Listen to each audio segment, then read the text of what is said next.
नमस्कार, स्वागत है आपका। आप देख रहे हैं अपना बिहार। मैं हूं आपके साथ सुमित झा और शुरुआत बड़ी खबर से करेंगे। बड़ी खबर नालंदा से है। नालंदा के नूरसराय में सरकारी जमीन से अतिक्रमण हटाने गई पुलिस और सीओ पर हमला किया गया। अतिक्रमणकारियों ने पुलिस और सीओ की गाड़ी को भी निशाना बनाकर उसे क्षतिग्रस्त कर दिया है।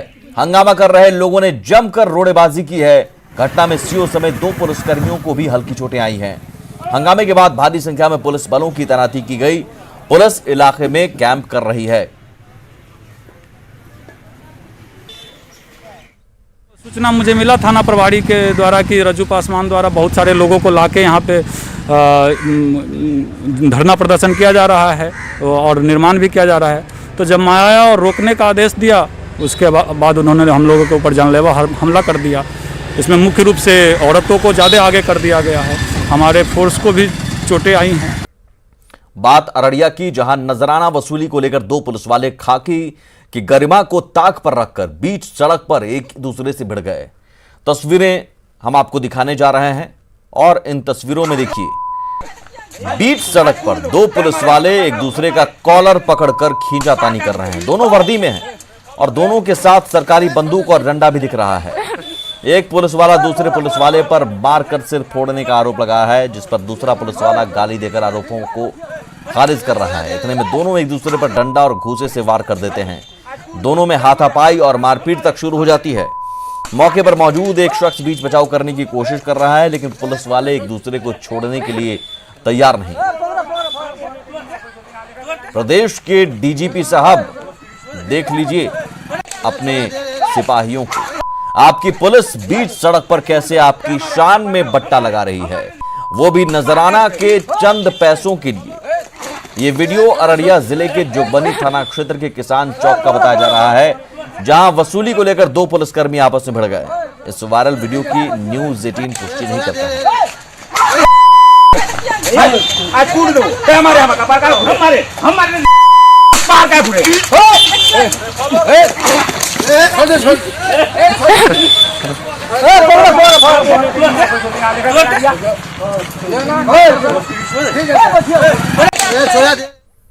एक तरफ बिहार में अपराधी लगातार बेखौफ होकर आपराधिक वारदातों को अंजाम दे रहे हैं। सीएम नीतीश लगातार समीक्षा बैठक कर क्राइम कंट्रोल के लिए निर्देश दे रहे हैं, लेकिन पुलिस वाले हैं कि आपस में ही वसूली के पैसे को लेकर उलझे हुए हैं।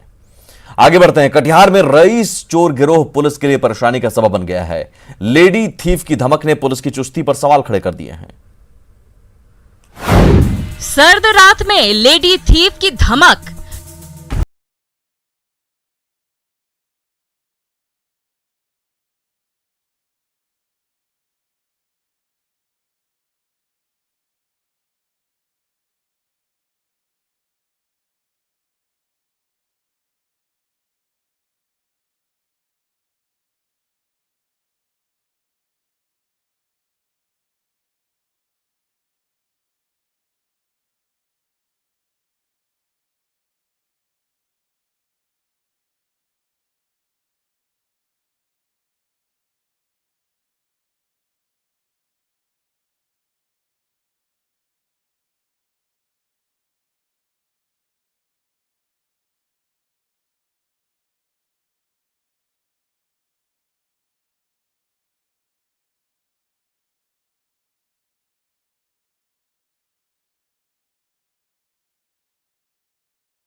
चोर हैं जो पुलिस की चुस्ती को चुनौती दे रहे हैं और चोरी की घटनाओं को अंजाम देकर दहशत फैला रहे हैं।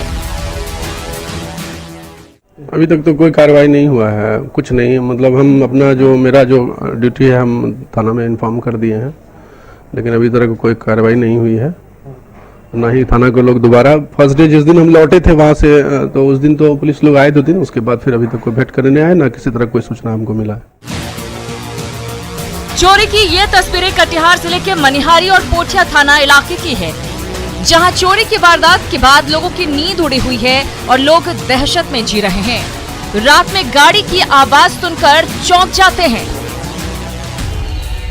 क्योंकि ये हाईटेक चोर लग्जरी गाड़ी से चोरी की वारदात को अंजाम दे रहे हैं।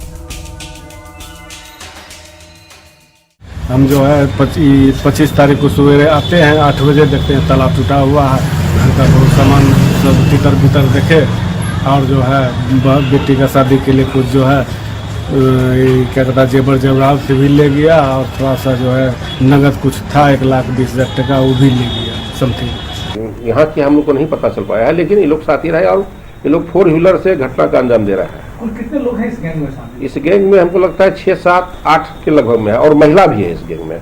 इसलिए लोग रहता है कि किसी को यह संदेह नहीं हो कि चोर हो। कटिहार पुलिस अब लग्जरी कार से लेडी थीफ की धमक से परेशान दिख रही है और सजगता का दावा कर रही है।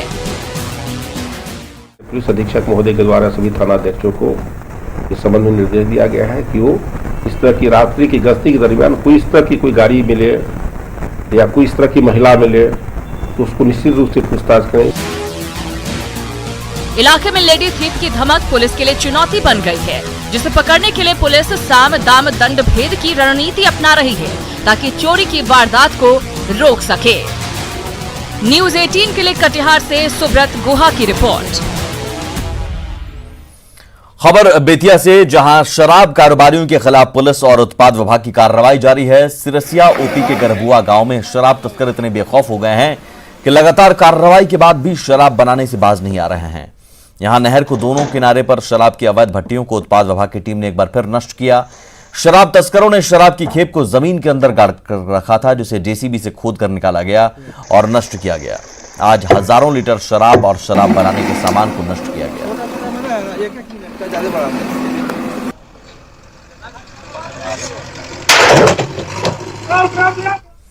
बिहार के लोग कोरोना से बेखौफ हैं। पटना जंक्शन जैसे भीड़ भाड़ वाली जगह पर भी लोग धड़ल्ले से बिना मास्क के घूम रहे हैं। हद तो यह है कि पूछने पर लोग भड़क भी जाते हैं। बिहार में अब भी कोरोना खत्म नहीं हुआ है। रोज 400 से 500 मरीज मिल रहे हैं। ऐसे में पटना वासी कितने सतर्क हैं, यही जानेंगे हम। और इस वक्त हम पटना जंक्शन के पास हैं। सबसे पहले देखिए कुछ यात्री यहाँ पर आ रहे हैं। जी हाँ, पास में कोरोना खत्म हो गया? जी बिल्कुल नहीं। मास्क लगाना? हाँ तो लगा तो बिल्कुल लगाए। मास्क है। कोरोना खत्म हो गया? कोरोना कहाँ से? कोरोना कहाँ है? अब कोरोना कहाँ है? कोरोना नहीं है खत्म तो डर नहीं होगा आपको? कौन सी का डर रहेगा? ब्रिटेन में एक नया वायरस मिला है स्ट्रेन। वायरस तो इसे आते रहता है, कुछ होगा नहीं आपको? कौन सी होगा? मास्क नहीं है बाजार में या कोरोना खत्म हो गया? मास्क तो बाजार में है अवेलेबल जी। मास्क है बाजार में तो क्यों नहीं लगा रहा? मास्क ऐसे सोशल डिस्टेंस में तो फर्क में बैठे ही रहते हैं, वही सब आपस में ही है। और ये देखिए कई यात्री बैठे हैं यहाँ पर, चाहे बुजुर्ग हो या फिर नौजवान हो, उनको परवाह नहीं है कि वायरस जो है उससे कुछ प्रभाव पड़ेगा। कुछ लोग हैं लगाइएगा? नहीं लगाएंगे हम। डर नहीं लगता है? नहीं, हम नहीं लगाएंगे। इस तरह से पटना जंक्शन पर नहीं लगाए ये नहीं। कोरोना कैसे खत्म हो जाएगा? कोरोना नहीं खत्म होगा। लगातार लोग बहस करते हुए दिखे, मास्क नहीं लगाएंगे और बहस जरूर करेंगे। कैमरामैन मनीष हुनिया के साथ रजनीश कुमार, न्यूज़ 18 पटना। यूं तो सड़क हादसे आए दिन होते रहते हैं, लेकिन गया से आई लाइव एक्सीडेंट की तस्वीरें आपको हम दिखाते हैं, जो सीसीटीवी में कैद हो गई। हादसा कचरा ढोने वाले वाहन और ई रिक्शा के बीच जोरदार टक्कर में हुआ, जिसमें एक शख्स की जान चली गई।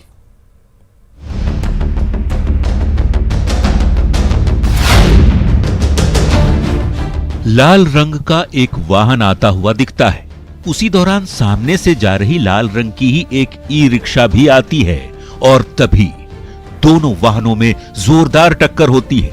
कोई कुछ समझ पाता, इतने में ई रिक्शा चालक दर्द से छटपटाने लगा। तड़पते शख्स को लोगों ने एएनएमसीएच में भर्ती भी कराया, लेकिन इलाज के दौरान उसकी मौत हो गई। हादसे की ये तस्वीर गया की है, जो सड़क पर मौजूद सीसीटीवी में कैद हो गई।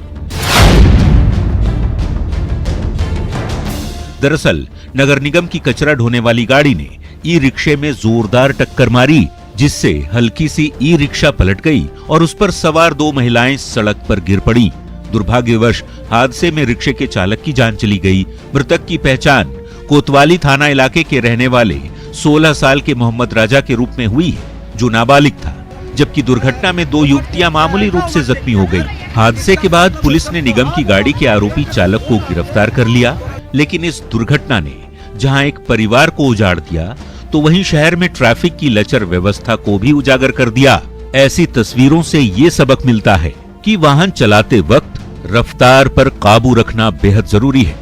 एलन लिली, न्यूज़ 18, गया।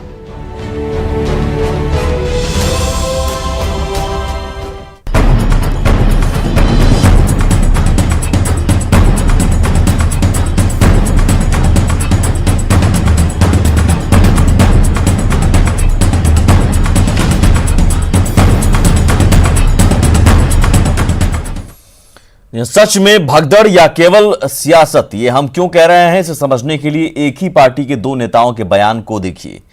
एक नेता जेडीयू के 17 विधायकों के संपर्क में होने का दावा कर रहा है, तो दूसरे नेता इसे पार्टी का बयान मानने से भी इनकार कर रहा है। जनता दल के 17 एमएलए राष्ट्रीय जनता दल के संपर्क में हैं और वो आतुर हैं जनता दल छोड़ने के लिए। अब सवाल उठता है कि वो क्यों आतुर हैं, तो मैंने पहले ही बताया क्यों आतुर हैं, लेकिन हम लोग उसको अभी रोके हुए हैं। वो चाहते हैं कि तुरंत हम चले आए, लेकिन हम लोग इसलिए रोके हुए हैं कि जो दल बदल कानून है उसका भी हम उपयोग करना चाहते हैं कि अगर उसके परिधि के अंतर्गत किया जाए तो 25-26 एमएलए चाहिए, तो 17 एमएलए से तो होगा नहीं। दूसरा है कि उसके लिए हम चाहेंगे कि जो हमारी विचारधारा से जुड़े हों वही लोग हमारे साथ आए। ये आधिकारिक बयान नहीं है, जो भी बयान दे रहे हैं उनका व्यक्तिगत बयान है, और मैं भी पहले दिया था बयान तो भी व्यक्तिगत ही था। और आधिकारिक तौर पे अगर कोई बयान आता है, अगर हमारे नेता तेजस्वी प्रसाद यादव जी या प्रदेश के अध्यक्ष जी इस तरह की बातें बोलते हैं तो उस पर प्रतिक्रिया देना उचित है। यानी कि श्याम रजक हो, उदय नारायण चौधरी, इन्होंने जो बयान दिया उनका व्यक्तिगत मानने से पार्टी का कोई मतलब नहीं है। नहीं, ये उनका व्यक्तिगत राय है। मैंने पहले भी बोला था, उन लोगों को पहले मैं भी बयान दिया था। वहीं आरजेडी के हमले पर जेडीयू के प्रवक्ताओं ने भी मोर्चा संभाल लिया है। जेडीयू प्रवक्ताओं ने इसे आरजेडी में ही टूट से बचने का ट्रिक बता दिया। वहीं जेडीयू के संपर्क में कई आरजेडी के विधायकों के होने का भी दावा कर दिया। को लेकर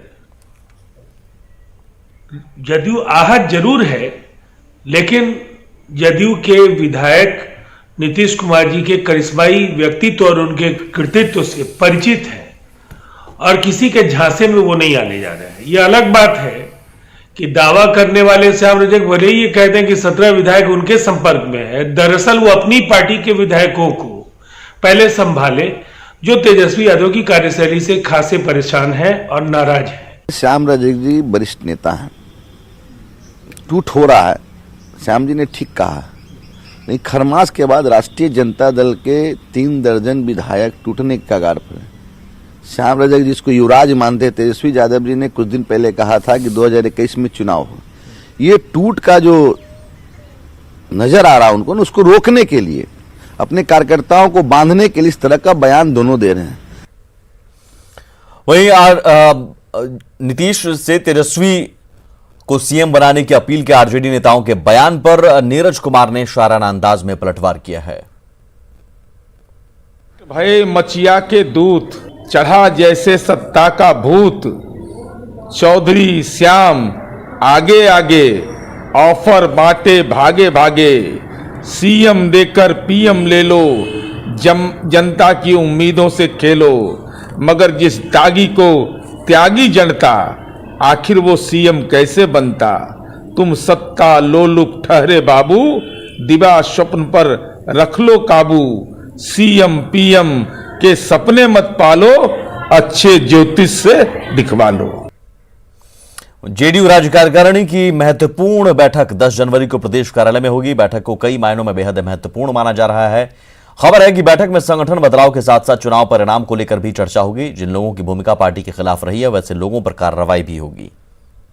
संगठनात्मक गतिविधियों को और तीव्र करने का और संगठन को मजबूत करने का और धारदार बनाने के लिए कोरोना के चलते पहले भी बैठक हो जानी चाहिए थी, लेकिन नहीं हो पाई थी बैठक, इसलिए बैठक आयोजित की जा रही है कि, और साथ साथ आप जानते हैं चुनाव हुआ है, इसकी समीक्षा का जो रिपोर्ट आया है, समीक्षा करने के बाद इस पर भी चर्चा होगी, तो इसलिए यह बैठक महत्वपूर्ण है।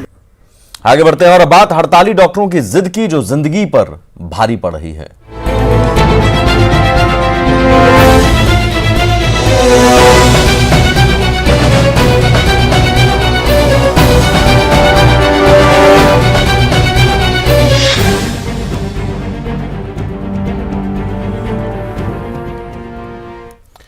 जी हां, जिद किसी की जिंदगी से बड़ी नहीं। ये हम क्यों कह रहे हैं इसे समझने के लिए केवल 2 तस्वीरों को देख लीजिए, और दोनों तस्वीरें पटना के सबसे बड़े अस्पताल पीएमसीएच की है। पहली तस्वीर उन जूनियर डॉक्टरों की है जो जिद पर अड़े हैं, जिनका काम इलाज करना है मरीजों का, वो इलाज छोड़कर प्रदर्शन कर रहे हैं। वहीं दूसरी तस्वीर मानवीय संवेदनाओं को झकझोरने वाली है, जहां एक युवक एक मरीज को गोद में उठाकर इलाज के लिए 2 दिनों से दर-दर भटक रहा है। हम ये नहीं कह रहे हैं कि मांगों को लेकर प्रदर्शन करना, अपनी मांगों को रखना गलत है, लेकिन जिंदगी से बड़ी जिद नहीं होती, ये भी साफ है।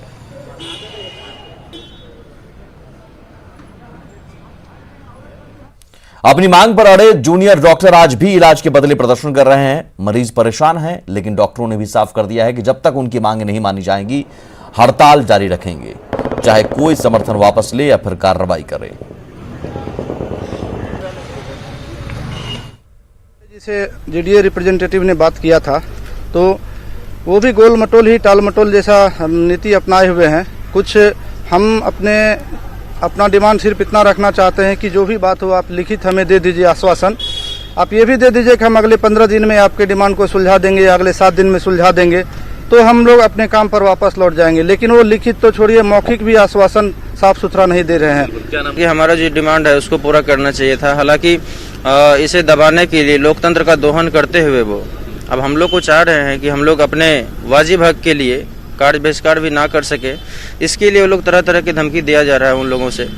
तो खैर अब हम लोग इसके लिए भी तैयार हैं, जो भी होगा हम लोग शांतिपूर्वक कार्य बहिष्कार कर रहे हैं, आगे करते रहेंगे। आश्वासन ही मिला है हमको, हमें ना ही कोई लिखित दिया गया है, ना ही कुछ सपोर्ट ऐसा मिल रहा है। सिर्फ अंदर रूम पे बैठ के बातचीत चल रही है, वार्तालाप चल रही है, लेकिन कोई ऐसा इफेक्टिव मेजर नहीं दिख रहा है हम लोग। यानी जूनियर अपने दम पर अब आंदोलन करेंगे, ये लग रहा है। जी जी जी जी।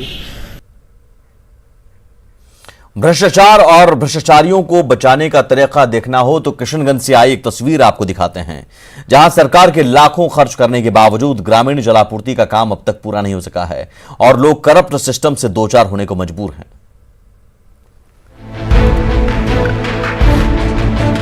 मुख्यमंत्री की महत्वाकांक्षी योजना है हर घर नल जल, लेकिन इस योजना को सरकारी महकमा किस कदर चूना लगा रहा है, इसकी बानगी किशनगंज में देखी जा सकती है।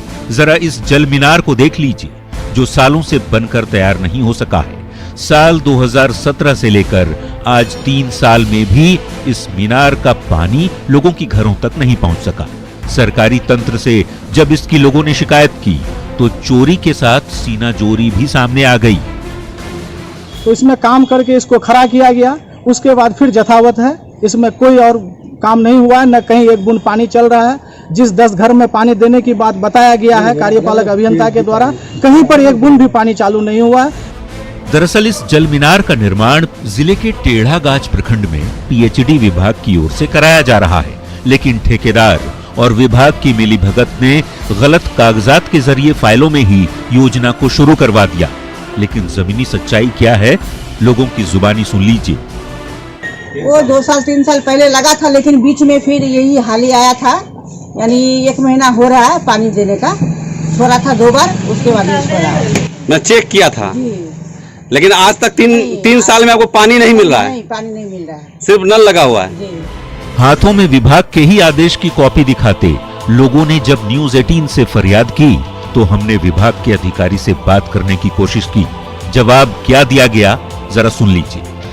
आंशिक रूप से कहीं कहीं पानी जा रहा है, अभी उसका टेस्टिंग चल रहा है, पूरा गृह संयोजन का निर्माण कार्य होने के बाद ही योजना पूरी होगी। तो अभी तो ऐसा वहाँ पे कोई भी घर जो 10 नाम दिया है वो भी नहीं बता रहा है कि यहाँ पर पानी कभी आया है। ये तो अभी तो हम कुछ इसके बारे में डिटेल कह नहीं सकते हैं, उसको जाके देखना पड़ेगा। तो ये तस्वीरें हैं उस योजना की जिस पर सरकार का पूरा फोकस है। विभाग से लेकर अधिकारियों तक को मुख्यमंत्री आए दिन कार्य प्रगति की घुट्टी पिलाते रहते हैं, लेकिन विभाग है कि कानों में जू तक नहीं रेंग रही। जाली कागजातों को आधार बनाकर भले ही योजनाएं कागजों तक सीमित कर दी जाएं, लेकिन किशनगंज की जमीनी सच्चाई ने भ्रष्ट तंत्र के साथ ही सरकारी लाल फीताशाही को भी बेपर्दा कर दिया है। आशीष, न्यूज़ 18, किशनगंज। और एक बड़ी खबर समस्तीपुर से, बैंक में दिन दहाड़े लूट की वारदात को अंजाम दिया गया है। समस्तीपुर में दिन दहाड़े बैंक में लूट की वारदात को अंजाम दिया गया है। बंधन बैंक से 30,000 की लूट हुई है। 5 अपराधियों ने पैसे लूटे हैं। खाता खुलवाने के नाम पर अपराधी आए और 30,000 रुपए लूटकर फरार हो गए। सीसीटीवी फुटेज से अपराधियों की पहचान की कोशिश की जा रही है। समस्तीपुर के सराय रंजन की घटना है। तो बैंक लूट की एक और बड़ी वारदात समस्तीपुर में, जहां बंधन बैंक से 30,000 रुपए लूटे गए हैं। मुकेश हमारे साथ जुड़े हुए हैं। मुकेश, अपडेट बताएं इस खबर में।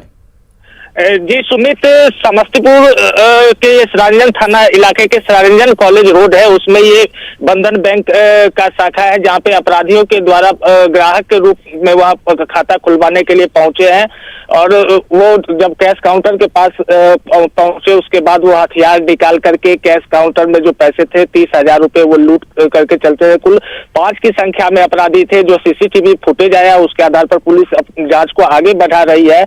लेकिन सबसे बड़ी बात है, जो सरारंजन का जो ये इलाका है काफी रिहायशी इलाका, भीड़ भाड़ वाले, और थाना की दूरी भी वहां से काफी कम है। और ऐसे में अपराधी आते हैं, लूट की इस वारदात को अंजाम देकर निकल जाते हैं। ये अपने आप में बहुत बड़ी बात है और पुलिस की सुरक्षा व्यवस्था पर भी ये सवाल खड़ा करा। जी सुमित। मुकेश, हाल में समस्तीपुर में कितनी बड़ी वारदातें और कौन कौन सी हुई हैं? जी सुमित, पिछले दिनों हत्या की 2 वारदात हुई है। उसके बाद 2 दिन पूर्व सरारंजन थाना के भोजपुर में हत्या हुई थी। उसके ठीक अगले दिन एक व्यवसायी को ताजपुर में गोली मारकर जख्मी कर दिया गया। और सभी मामले में पुलिस अपराधियों की जल्द गिरफ्तारी की बात करती है, लेकिन अपराधी इन मामले में नहीं और गिरफ्तार हो पाए। और पीछे भी कई घटनाएं हुई, लगातार वारदातें हो रही हैं और पुलिस सिर्फ और सिर्फ गिरफ्तारी करने का दावा करती है और फिर से अपराध हो जाता है। ये आप बता रहे हैं हाल के दिनों में वारदातों के बारे में कि कहीं भी सफलता भी हाथ नहीं लगी है। और एक और बड़ी वारदात देखिए तस्वीरों में, कैसे अपराधी बेखौफ होकर आते हैं, बाइक से जाते हैं बैंक के अंदर खाता खुलवाने के नाम पर और 30,000 रुपए लेकर फरार हो जाते हैं। समस्तीपुर पुलिस की ये सुस्ती का नतीजा है कि आखिर पुलिस की गश्ती क्यों नहीं होती, जो बार बार निर्देश दिया जाता है। कैसे अपराधी बेखौफ होकर आते हैं, आराम से आते हैं, कोई उन्हें जल्दबाजी नहीं। देखिए आराम से टहलते हुए जा रहे हैं और 30,000 रुपए लूटकर फरार हो जाते हैं। बहुत शुक्रिया मुकेश इस जानकारी के लिए। आ गया। और अब बात भारतीय रेलवे के नायाब कोच की तस्वीर हम आपको दिखाते हैं। ये मॉडर्न कोच सैलानियों को आकर्षित करेगा। कोच में क्या खूबियां हैं, देखिए इस रिपोर्ट में।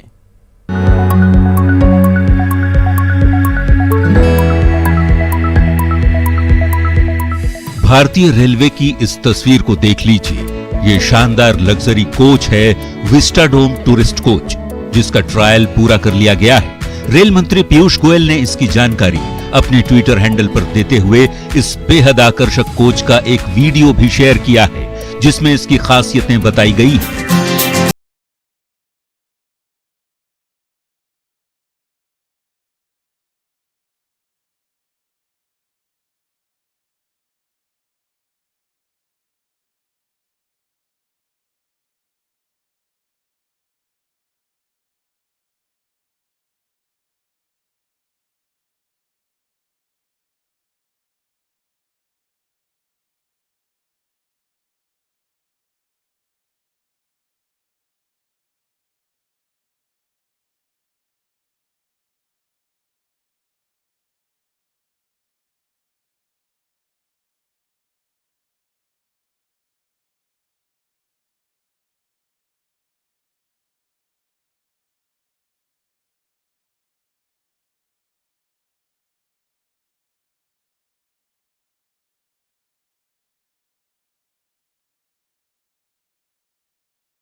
और इसी के साथ इस बुलेटिन में इतना ही। आगे देखिए जोहार झारखंड।